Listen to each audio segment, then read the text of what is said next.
कजरी तीज 2024 इस तिथि की शुरुआत 21 अगस्त को शाम 5:06 पर होगी। वहीं इस तिथि का समापन 22 अगस्त को दोपहर 1:46 पर होगा। ऐसे में उदया तिथि के अनुसार कजरी तीज का व्रत 22 अगस्त 2024 को रखा जाएगा। हर साल भाद्रपद माह के कृष्ण पक्ष की तृतीया तिथि को कजरी तीज का पर्व मनाया जाता है। इस खास तिथि पर महिलाएं अपनी संतान के उज्ज्वल भविष्य और घर परिवार में सुख शांति के लिए व्रत करती है। आपको बताने जा रहे हैं कि इस पर्व की एक विशेषता यह भी है कि इसे विशेष रूप से ग्रामीण क्षेत्रों में बहुत धूमधाम से मनाया जाता है। इस कथा में हम जानेंगे कैसे कजरी तीज के माध्यम से एक गांव की महिलाएं अपने परिवार और समाज में सुख शांति और समृद्धि की कामना करती है। उत्तर प्रदेश के एक छोटे से गांव पिपलिया में कजरी तीज का पर्व हर साल बड़े धूमधाम से मनाया जाता था। गांव के हर घर में इसकी तैयारियां सप्ताह भर पहले से ही शुरू हो जाती थीं। घरों की सफाई, लहरिया और बंधनी की नई साड़ियां, हाथों में मेहंदी और रंग-बिरंगी चूड़ियों का खनक, ये सभी मिलकर कजरी तीज की रौनक को और भी बढ़ा देते थे। इस कथा की मुख्य पात्र है राधा, जो गांव की सबसे चंचल और उत्साही महिला है। राधा के पति मोहन किसान है और वे अपने खेतों में बहुत मेहनत करते हैं। राधा और मोहन का एक छोटा सा परिवार है जिसमें उनके 2 बच्चे हैं, गीता और राजू। राधा अपनी सासू माँ कमला देवी के साथ भी रहती है, जो एक धार्मिक और संस्कारी महिला है। कजरी तीज की तैयारियों में राधा ने अपनी सासू माँ का पूरा साथ दिया। उन्होंने घर की सफाई की, नए कपड़े सिलवाए और बाजार से पूजा का सामान खरीदा। राधा ने अपनी सासू माँ से कजरी तीज के व्रत और पूजा की विधि के बारे में सीखा। कमला देवी ने उसे बताया कि इस दिन महिलाएं निर्जला व्रत रखती है और देवी पार्वती की पूजा करती है ताकि उनका वैवाहिक जीवन सुखमय हो और उनके पति की लंबी आयु हो।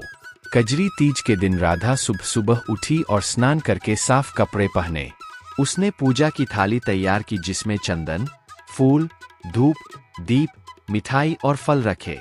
राधा ने अपनी सासू माँ के साथ मिलकर देवी पार्वती और भगवान शिव की मूर्ति की स्थापना की। दोनों ने विधिपूर्वक पूजा की और भजन गाए। गांव की अन्य महिलाएं भी उनके घर आईं और सबने मिलकर सामूहिक पूजा की। कजरी तीज का मुख्य आकर्षण है कजरी गीत और नृत्य। राधा और गांव की अन्य महिलाएं एक बड़े पेड़ के नीचे इकट्ठा हुईं। वहां उन्होंने झूला सजाया और कजरी गीत गाए। राधा ने अपनी मधुर आवाज में गीत गाया, कजरी झूला पड़े कन्हैया, झूले नंदलाल, मोरे अंगना में कजरी झूला पड़े। महिलाएं गीत गाते गाते झूला झूलने लगीं। गीतों में प्रेम, विरह और मिलन के भाव भरे थे। सभी महिलाएं झूला झूलते हुए बहुत खुश थीं। इस समय में उन्हें अपने सारे दुख दर्द भूल गए थे और वे केवल इस आनंदमय पल में जी रही थीं। कजरी तीज का पर्व केवल धार्मिक ही नहीं, बल्कि सामाजिक और सांस्कृतिक दृष्टि से भी बहुत महत्वपूर्ण है। इस दिन महिलाएं एक दूसरे से मिलती है, अपने सुख दुख साझा करती है और सामूहिकता का अनुभव करती है। यह पर्व महिलाओं को आत्मबल और संबल प्रदान करता है। राधा के लिए यह दिन विशेष रूप से महत्वपूर्ण था क्योंकि उसने पहली बार इस पर्व को इतने अच्छे से मनाया था। कजरी तीज का व्रत और पूजा करते समय राधा ने अपने पति मोहन के लिए लंबी आयु और स्वस्थ जीवन की कामना की। उसने अपने वैवाहिक जीवन में सुख शांति और समृद्धि की भी प्रार्थना की। व्रत के अंत में राधा ने मोहन के पैर छूकर आशीर्वाद लिया और मोहन ने राधा को उपहार स्वरूप एक सुंदर साड़ी दी। इस दिन ने उनके संबंधों को और भी मजबूत बना दिया। गांव में कजरी तीज का पर्व बहुत धूमधाम से मनाया गया। हर घर में खुशियों का माहौल था। बच्चे खेल रहे थे, महिलाएं गीत गा रही थीं और पुरुष आपस में बातचीत कर रहे थे। इस पर्व ने गांव के सभी लोगों को एक साथ मिलकर खुशियां मनाने का अवसर दिया। शाम को जब राधा का व्रत खुला, उसने अपनी सासू माँ और बच्चों के साथ मिलकर प्रसाद ग्रहण किया। सभी ने एक साथ भोजन किया और इस पर्व की समाप्ति पर धन्यवाद दिया।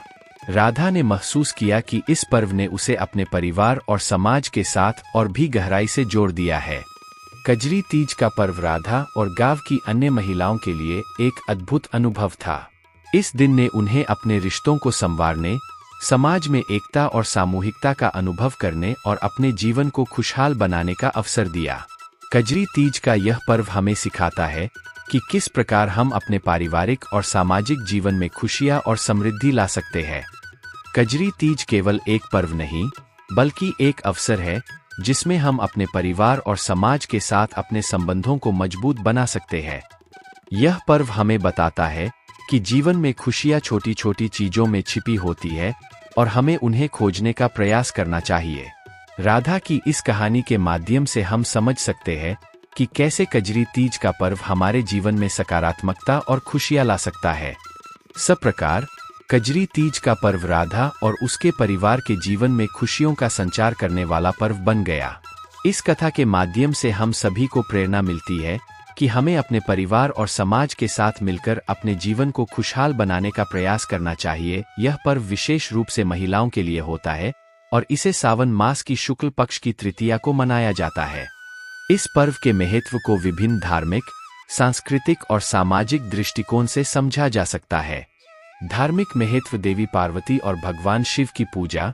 कजरी तीज का मुख्य उद्देश्य देवी पार्वती और भगवान शिव की पूजा करना है।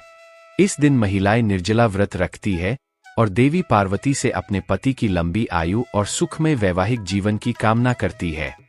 ऐसा माना जाता है कि इस व्रत को करने से दाम्पत्य जीवन में सुख शांति बनी रहती है। व्रत की पवित्रता: कजरी तीज का व्रत बहुत ही कठोर माना जाता है। इसे करने वाली महिलाओं को पूरे दिन जल तक ग्रहण नहीं करना होता है।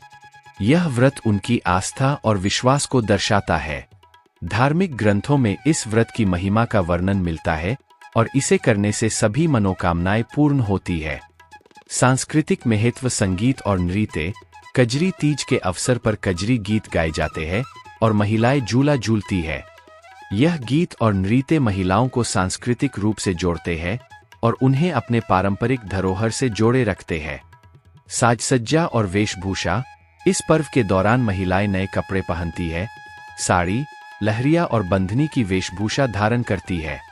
वे मेहंदी लगाती है और श्रृंगार करती है। यह पर्व उन्हें अपनी पारंपरिक वेशभूषा और साज-सज्जा की याद दिलाता है और उनकी सुंदरता को बढ़ाता है। सामाजिक महत्व: समाज में एकता और सामूहिकता। कजरी तीज के अवसर पर महिलाएं एक दूसरे के घर जाकर पूजा करती है और मिलकर गीत गाती है। यह पर्व उन्हें एक साथ मिलकर अपने सुख दुख बांटने का अवसर देता है। इससे समाज में एकता और सामूहिकता का भाव बढ़ता है। पारिवारिक संबंधों की मजबूती।